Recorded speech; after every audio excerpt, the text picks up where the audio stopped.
Bienvenue sur Africa 24 dans cette nouvelle édition du QG News. Voici les titres de l'actualité. Le Tchad et ses nouvelles mesures d'austérité. Une nouvelle taxe vient d'entrer en vigueur. De nombreux Tchadiens fustigent ce prélèvement qui porte sur les appels, SMS et sur la connexion Internet. Le Gabon dévoile son tout premier véhicule, une voiture hybride mise sur pied par l'Association gabonaise de loisirs scientifiques et technologiques. Il s'agit de l'aboutissement de 4 années de travail. Puis l'hommage rendu à Bushi Emecheta, romancière nigériane décédée fin janvier. Bushi Emecheta, dont l'œuvre a inspiré toute une génération d'écrivains. Mais tout d'abord, le Parlement tunisien qui a entériné ce mardi 31 janvier un projet de loi qui autorise le vote des forces de sécurité et de l'armée aux élections municipales et régionales. Cette adoption intervient après des mois de tractation entre le gouvernement et le parti Ennahda. Cette avancée rend possible donc la tenue des élections locales d'ici la fin de l'année. La loi de finances 2017 fait toujours polémique au Tchad. Le texte renferme en effet de nombreuses augmentations d'impôts et taxes, dont celles imposées à l'ensemble des opérations téléphoniques et connexions Internet. Les précisions de Mahamat Ramadan. Au Tchad, une taxe de 18% est imposée sur toute opération téléphonique et connexion Internet. Cette nouvelle taxe qui découle de la loi des finances pour l'année 2017 est entrée en vigueur malgré les contestations des organisations de la société civile. Les abonnés des compagnies de téléphonie mobile et les utilisateurs d'Internet ont du mal à accepter cette mesure instituée comme droit d'accise. Les associations de défense des consommateurs demandent aux autorités de retirer cette mesure qu'elles qualifient d'antisociale. Les décideurs ont préféré augmenter cette taxe en imposant des droits d'accise qui habituellement sont des taxes qu'on impose aux produits de luxe comme l'alcool, le tabac, les jeux de hasard, des produits nuisibles, alors que les TIC sont des produits de première nécessité pour nous en Afrique, surtout au Tchad, un pays vraiment enclavé et très vaste.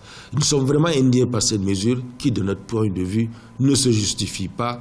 Selon l'article 28 de la loi de finances pour l'année 2017, l'ancienne taxe de 10 francs CFA prélevée sur les communications téléphoniques au profit du Fonds national pour le développement du sport est supprimée. Pour les autorités en charge de la régulation du secteur des télécoms, cette taxe de 18% permettra au gouvernement de tout mettre en œuvre pour améliorer les coûts et la qualité des services dans le pays. La RCEP est en train de travailler avec les partenaires, que ce soit les opérateurs, que ce soit les fournisseurs d'accès Internet, que ce soit les autres partenaires des pays étrangers qui nous fournissent en bande passante pour que le consommateur tchadien arrive à accéder à l'Internet moyennant effectivement ce qu'il gagne par mois. Donc il ne faut pas que l'accès à l'Internet dépasse le SMIC tchadien. Ça c'est un point qui est important. Et aujourd'hui le méga coûte à peu près le giga, 1 giga coûte 10 000. Et ça, ce n'est pas raisonnable. Et l'objectif c'est de réduire 50% au moins les prix d'accès à l'Internet. Au Tchad, les offres de connexion illimitée sont 3 fois plus chères que dans le reste des pays africains ayant accès à la fibre optique. Conséquence, seulement 8% de la population bénéficie de l'Internet fourni par les compagnies de téléphonie mobile. Selon certains observateurs, avec cette taxe d'accise de 18% sur toute opération téléphonique, le nombre d'utilisateurs d'Internet risque de baisser.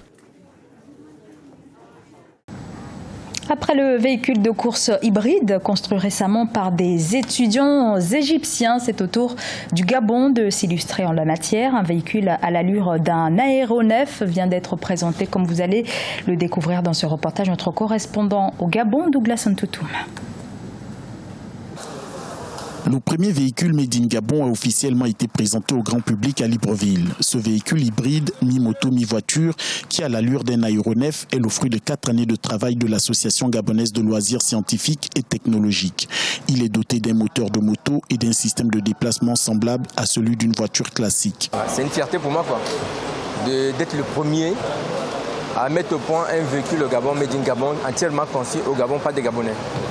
Et en plus, aujourd'hui, nous avons des usines de transformation de fer. Nous avons le bois.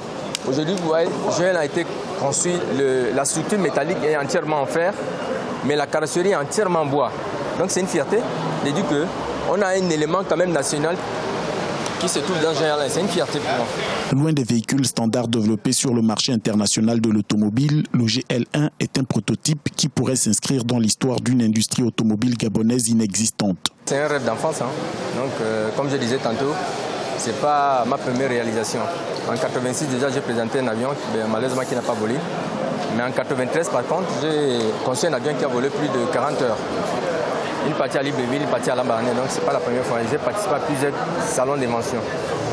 Je ne suis pas à ma première réalisation.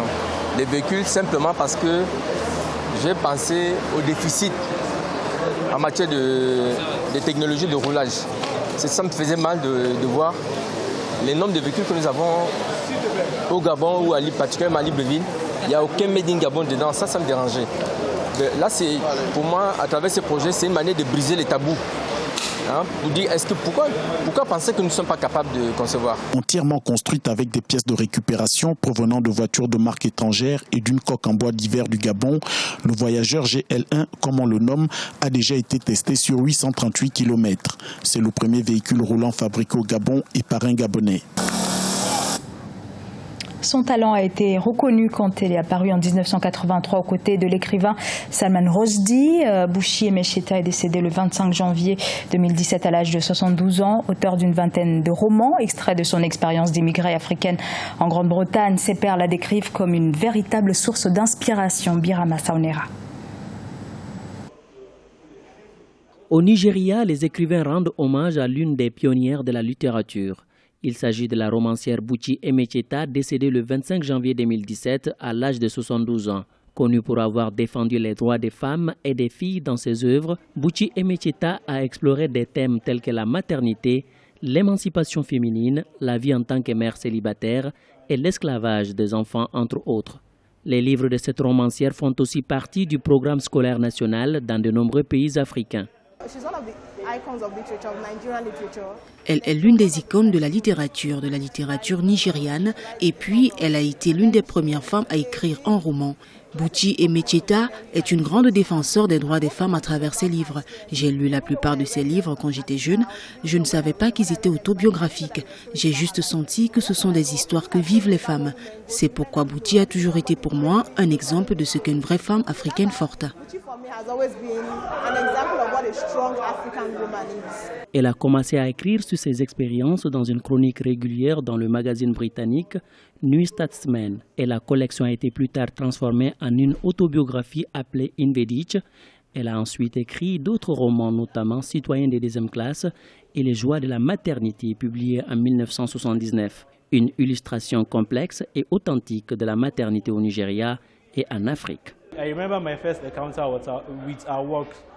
Je me souviens que ma première rencontre avec elle a été avec son livre « Citoyen de deuxième classe » et je l'ai pris dans la collection de livres de ma mère. Je l'ai lu et je l'ai aimé. Après, j'ai lu son livre « Joie de la maternité ». En tout, j'ai lu ces deux livres et j'ai pensé que sa bibliographie se limitait à cela. Plus tard, j'ai vu qu'elle avait écrit et publié bien d'autres livres. Née à Lagos le 21 juillet 1944, Bouchi Emecheta a déménagé au Royaume-Uni dans les années 60 avec son mari et a travaillé comme bibliothécaire. Dans son illustre carrière, Emecheta a publié 19 romans, une autobiographie et d'autres publications réputées. Parmi les honneurs reçus au cours de sa carrière littéraire, Bouchi Emecheta a obtenu le très excellent ordre de l'Empire britannique en 2005. Et la Coupe d'Afrique des Nations se poursuit au Gabon. Le suspense est entier pour la première demi-finale qui se tient ce mercredi 1er février. L'Égypte va affronter le Burkina Faso, une rencontre qui va opposer deux styles de jeu différents. Et à l'issue de ce match, on connaîtra enfin le premier finaliste de la CAN. Match prévu à partir de 19h GMT. Et ce jeudi, rencontre très attendue au cours de laquelle le Ghana tentera d'en découdre avec le Cameroun. Ce journal a été réalisé par l'ensemble de la rédaction. Nous vous remercions pour votre fidélité. Dans un instant, une nouvelle édition de l'actualité sur Africa 24.